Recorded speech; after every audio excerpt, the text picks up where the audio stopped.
사람들 다 여기 있고 이거 보고 하라고? 알겠어요. 네. 네, 안녕하세요. 심용환입니다. 사교육 걱정 없는 세상 회원이고요.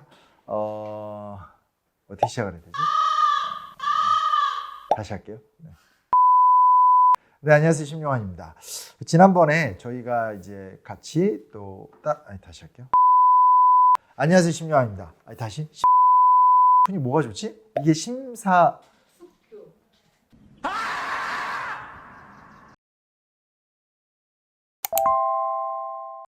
안녕하세요. LG팀 심용환입니다. 사교육 걱정 없는 세상을 후원하는 후원자고요. 여기서 어떻게 2년이 돼서 계속 이제 교육 관련된 이야기를 하고 있는데, 오늘 주제는 이제 대학의 역사, 이런 이야기를 한번 좀 해보자고 해서 대학의 역사에 대한 이야기를 가져와 봤습니다. 사실은 이게 굉장히 좀 중요한 주제인 게 뭐냐면, 보세요. 우리나라 사람들이 다, 자녀를 낳으면 대학을 보내야 된다고 생각합니다. 그냥 대학을 보내야 된다고 생각하는 정도가 아니라, 좋은 대학을 보내야 된다고 생각합니다. 제가 어릴 때만 하더라도 스카이 이런 이야기를 했었습니다. 그러다가 최근에는 스카이, 서성한, 중경예시 이런 식으로 해서 건동홍 해서 예전에도 물론 있었지만 대학의 서열화를 더 이렇게 엄중하게 이렇게 매기면서 위계화를 시키죠. 근데 여기서 우리가 좀 진지하게 물어볼 질문은 뭐냐면, 그래요. 그런 대학의 어떤 서열화가 있다고 치더라도 그 대학이 갖고 있는 사회적 위상은 뭘까? 이걸 따져볼 필요가 있거든요. 그러니까 명문대다. 거기 나오면 취업 잘 된다. 거기 나온 사람들이 우리나라의 사회 진영의 어떤 중요한 포지셔닝을 자리 잡고 있다. 이런 것들 외에는 떠오르지 않죠. 그러니까 나쁘게 이야기하면 굉장히 세속적이고 어떤 생존적이고 굉장히 좀 어떤 그런 척박하고 천박한 인식 외에는 없다라는 거죠. 그래서 이왕 이렇게 된 거 대학이라는 것이 과연 뭘까? 그 대학은 어떤 역사를 갖고 오면서 변화 발전했을까 좀 얘기를 해보고 싶은데, 하나 흥미로운 게 뭐가 있냐면 1970년대를 기준으로 했었을 때 전 세계 대학이 한 절반 정도가 다 유럽이나 미국에 있었다라는 거예요. 근데 이제 최근에 와서를 한 2007년 정도 기준으로 분석을 해보게 되면 실제로 전 세계 대학의 한 30%가 아시아권에 있다라는 거죠. 우리나라, 중국, 일본, 거기 인도 정도가 아마 가장 메인이 될 것 같아요. 이게 무슨 얘기냐면 대학을 가야만 한다, 대학 교육이 필요하다라는 인식이 아시아 쪽에서 많이 확산이 되고 아시아 쪽에서 이제 고학력 인재들이 양산을 하고 있는 거죠. 근데 이제 아까도 말씀을 드렸지만 실질적으로 이제 대학이라는 것이 사회적인 위계, 내가 이 대학을 나왔었을 때 좋은 데 취직할 수 있다, 돈을 많이 벌 수 있다, 난 그래도 이 대학 출신이야, 이거 말고 뭐가 있을까? 이런 반론할 수 있잖아요. 당연히 대학은 좀 사회적으로 좀 높은 계급에 올라가기 위해서 돈 많이 벌려고 가는 거 아니야? 이런 식으로 이제 반응을, 그러니까 너무 당연한 거죠. 대학이 목적성이 없고 대학이 이념이 없고 대학이 방향성이 없다라는 것이 좀 너무 당연해지는 상황이 되니까 제가 이 이야기하는 것 자체가 좀 낯설 수 있겠지만 그럼에도 불구하고 과거 역사를 좀 살펴보면 대학의 위상과 가치가 이렇게 바뀌었구나를 좀 보면서 오늘 우리가 당연하다고 여기는 것이 이제 당연하지 않다라는 걸 좀 확인해 볼 수 있는 시간이 될 수 있을 것 같아요. 대학은 서양에서 시작이 됐다. 맞죠? 그리고 조합이라는 시스템으로 시작이 됐다. 지금 무슨 얘기냐? 관학, 이 아시아처럼 국가가 관료를 양성하기 위해서 대학을 만드는 것이 아니라 유럽에서는 조합이 형성이 됐다는 거죠. 가르치고 싶은 사람들이 모여서 교수 조합을 만들어서 학생을 모집하고, 반대로 배우고 싶은 사람들이 모여서 그 교수를 초빙하고 이런 식의 자율적인 시작을 대학으로 봅니다. 이 정도는 우리가 기본적으로 대학의 역사를 공부하다 보면 좀 알고 있는 이야기들이죠. 그래서 여기서 조금 더 재밌게 들어가면, 그래서 초기의 대학들은 가장 싼 곳에 위치했습니다. 그러니까 지금은 이제 옥스퍼드, 캠브리지 이런 데 가보면 유명한 명소기도 하고 대학 건물들이 굉장히 좋긴 하지만 실제로 이제 중세 때 가보면 대학들이 대부분 어디에 있냐면 마을의 이 시장 거리의 구석에 가면 요즘으로 말하면 성매매 업소죠. 옛날 표현으로 집창촌. 이 빨간 전등 들어오는데 2층에 있었습니다. 2층에. 왜냐? 그곳이 가장 싼 곳이기 때문에. 그래서 지금은 이제 대학이 위치한 곳이 굉장히 명예로운 곳이고 대학 도시고 이렇게 자랑스럽게 이야기를 하지만, 사실 중세 때 대학이라는 것은 가장 가난하고 가장 척박한 곳.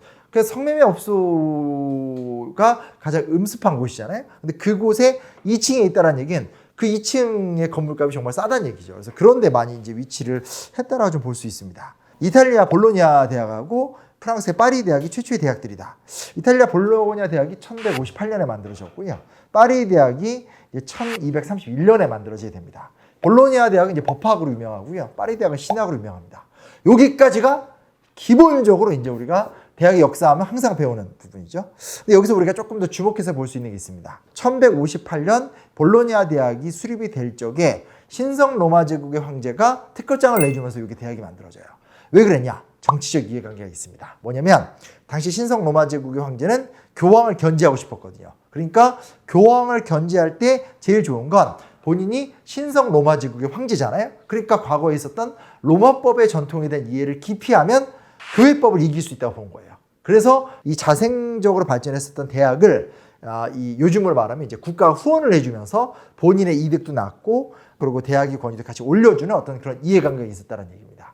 제가 이 말씀을 왜 드리는 거냐면 우리가 대학의 역사 이야기하면 지금은 우리 대학이 돈에 찌들었어요, 기업에 찌들었어요 이렇게 이야기를 하지만 사실은 대학의 역사를 보면 대학이 역사 속에서 이렇게 주목하면서 딱 등장하는 그 순간부터 대학은 순수성과 이해관계가 같이 얽혀져 있다는 거예요. 그걸 우리가 외면할 수는 없어요. 그래서 오늘날 현재 우리나라 사람들이 이렇게 대학을 열심히 보낼 때도 그 배경에는 결국은 대학을 나왔을 때 얻게 되는 사회적인 어떤 성취라는 게 있기 때문에 보낸다라는 어떤 그런 동력이 있다는 거죠. 그게 완전히 사라져버리면 아마 대학은 없어질 거예요. 이거는 사실은 대학 역사에서 보통 학교에서 많이 이야기하지만 중요하지 않습니다. 왜 중요하지 않냐? 중세시대 때 만들어진 조합 형태의 대학은 수도원이 싹 흡수하면서 다 없어집니다.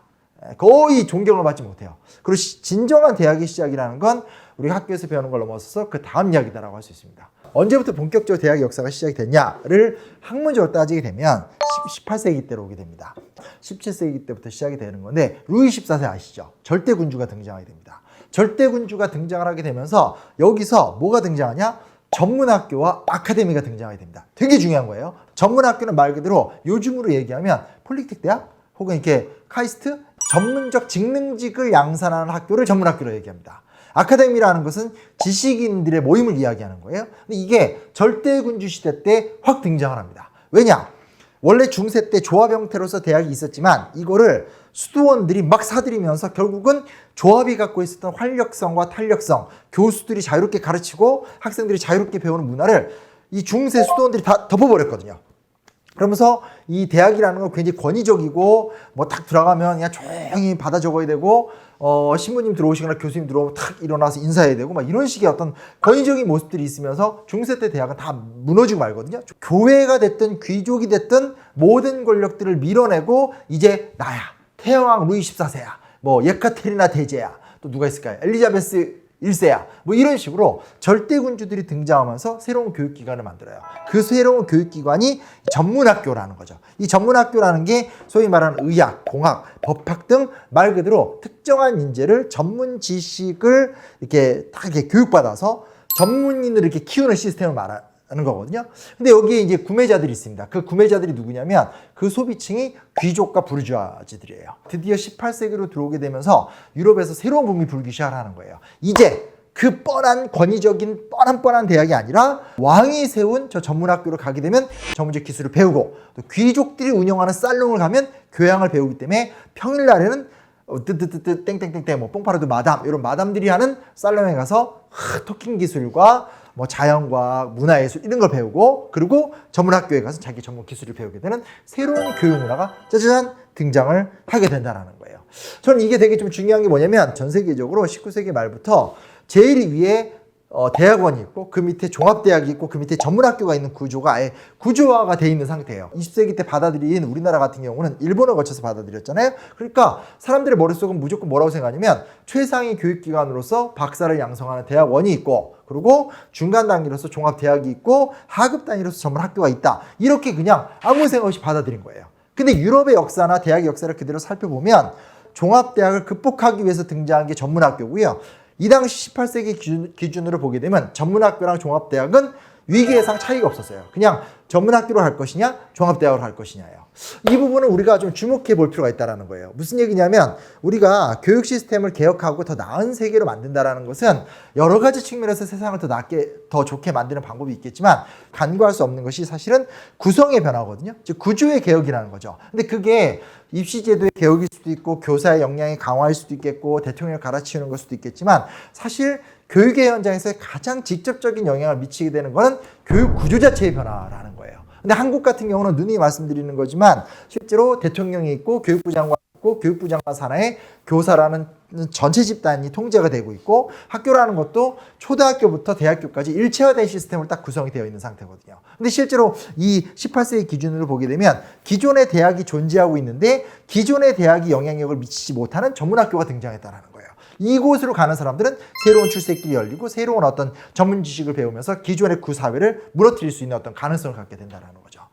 이게 똑같은 어떤 유사한 예가 될 수 있을지 모르겠지만 한예종 같은 게 굳이 비유하면 우리나라에서 예가 될 수 있어요. 그러니까 우리나라의 모든 대학들이 대부분 다 교육부 장관 산하에 들어가서 교육부의 간섭을 받는단 말이에요. 근데 여러분이 잘 알다시피 한예종 같은 경우는 교육부 산하에 존재하는 것이 아니라 이어령 장관 때부터 시작해서 문화체육 장관부 밑에 들어가서 관리가 되고 있잖아요. 뭐 그렇다 그로 인해서 나타나는 학제나 학교의 특성 같은 것에서 굉장히 다양한 창의적인 모습들이 등장하게 되거든요. 그래서 저는 이게 얘기가 살짝 빠지는 이야기지만 되게 좀 중요하게 볼 수 있는 게 뭐냐면 18세기 말까지만 하더라도 종합대학과 전문대학은 위계적으로 존재하는 것이 아니라 선택사항이었다. 그것이 유럽이 이 중세에서 근대로 가는 데 있어서 굉장히 중요한 역할을 했다. 이것도 우리가 생각을 좀 해보면 좋지 않을까라는 생각을 해보게 돼요. 소위 말하는 비위계성을 갖고 있었다는 거죠. 우리나라는 이제 그게 위계적이 되는 거예요. 근데 한국은 대학이라는 것이 전문 지식을 부여하는 기관이면서도 조롱받는 기관이기도 해요. 그러니까 무슨 얘기냐면 대학을 들어가야지만 배울 수 있는 정보가 있지만 막상 그걸 배운다고 해서 사회에서 별 쓸모가 없는 약간 이런 이중성을 갖고 있단 말이에요. 저같이 이렇게 소위 말하는 순수학문을 한 입장에서는 사실상 이론이 중요합니다. 근데 제가 맨날 들었던 얘기가 뭐냐면 저 대학교 때 제일 유행하던 게 뭐냐? 푸코예요. 푸코. 구조주의. 근데 우리나라가 사실은 그때 그 서양에서 1980년대 때 유행하던 걸 베껴와가지고 그때 유학 갔다 온 사람들이 그거 가르치거든요. 근데 최근에 뭐 철학이론 얘기가 맨날 나오는 게 뭐 들레지 가타리. 최근에 조금 바뀌었죠 또? 서양은 뭐 이렇게 뭐 칸트, 헤겔, 그 다음에 뭐 실존주의 이렇게 단계적으로 누적된 힘으로써 쭉 발전해 온다면 우리는 그냥 우리나라의 어떤 교수들이 유학 가서 그때 유행하는 거 갖고 와가지고 아는 척하고 딱 써버려 딱 끝내버리고 이게 기초학문의 문제란 말이에요. 경영학 쪽 가보면 경영이나 경제 같은 최첨단 학문 쪽 가보면 이미 뭐 경영기법으로서 기업에서는 철진한 거를 대학에서 가르친다라든지 그러니까 한국이 갖고 있는 대학의 위상이 갖고 있는 가장 큰 난점은 기초학문에서도 뿌리가 약하고 트렌드도 따라가지 못한다. 그렇기 때문에 대학을 들어간다라는 것이 전문 지식을 배울 수 있는 기회이긴 하지만 그다지 전문적이지 않다라는 딜레마를 갖고 있다는 거예요. 이 18세기 때 또 하나의 중요한 문화가 뭐냐? 이 제가 아카데미란 말을 썼잖아요. 아카데미예요. 그게 무슨 얘기냐? 이 시대는 종교개혁 시점부터 인쇄술이 발달을 하기 시작하고 사상적으로 본다면 플라토니즘에서 아리스토텔레스의 어떤 소개를 통해서 중세적 세계관이 변화가 되는 시점이거든요. 그러니까 사상적인 자유가 막 분출도 하고 이 어떤 플라톤에서 아리스토텔레스로 넘어오게 되고 거기서 이제 소위 말하는 계몽주의나 칸트 헤겔의 등장이라는 지적인 사조의 어떤 범람, 그러니까 새로운 시대가 등장이 되는 거고 반대편에서 그것이 이제 어떤 문예적 공론장이라고 이야기하죠. 책자도 많이 나오게 되고 그런 것들을 토론할 수 있는 공간도 만들어지게 되면서 막 어떤 지적인 상승 효과가 났다라는 거예요. 그래서 이때 등장했던 책 제목이 뭐냐 두 것만 말씀드릴게요. 그게 이거 조금 이제 조금 더 시기로 따지게 되면 18세기부터 전이긴 하지만 그 유명한 에라스무스의 우신예찬과 토마스 모어의 유토피아예요. 에라스무스의 우신예찬은 중세 로마 카톨릭을 비판하고 종교개혁에 기반을 놨었던 책인 거고 그리고 토마스 모어의 유토피아 같은 경우는 그 이후에 어떤 그런 평등주의, 사회주의, 급진주의의 가장 기초적인 이론을 놨던 책이에요. 우리는 이걸 그냥 달달달 외우거든요. 근데 중요한 사실은 뭐냐면 이게 한 16세기부터 18세기까지 유럽이 아카데미아 열풍, 새로운 지식이 보급이 되고 새로운 지식을 소통할 수 있는 공론장이 마련되고 그것을 뒷받침할 수 있는 인쇄술이 딱 뒷받침이 되면서 18세기 후반에 각국에서 이탈리아의 이 메디치 가문을 시작으로 해가지고 프랑스 왕립 아카데미 뭐 심지어 폴란드, 포르투갈까지도 다 이런 게 있었거든요. 그러면서 어떤 그 지식의 상위 공론장이 유지가 됐고 거기서 나오는 굉장히 많은 산물들이 나중에 프랑스 혁명이나 산업혁명에 굉장히 큰 영향을 미쳤다라는 거죠. 그런 거에 대비해 본다라면 지금 우리나라의 한국의 대학의 구조로 하는 것은 전문학교, 그러니까 소위 말하는 교육체제의 비위계성의 문제 그리고 어떤 그 지성의 수준 높은 혹은 깊이 있는 공론장 양자가 이제 없는 거죠. 그러니까 한국의 대학은 존재하나 마나 뭐 이런 이야기로 또 이제 몰리게 된다라는 특징을 갖고 있습니다.